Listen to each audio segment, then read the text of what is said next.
पाटलांचा बैल गाडा गाडा त्याने घाटात केला या राडा.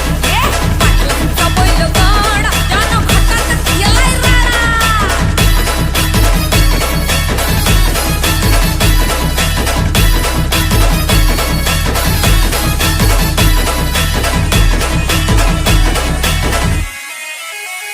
बुचडे पाटलांची नजर होती तीक्ष्ण, पारखीला हिरा मिल्खा शेठ नजरेनं.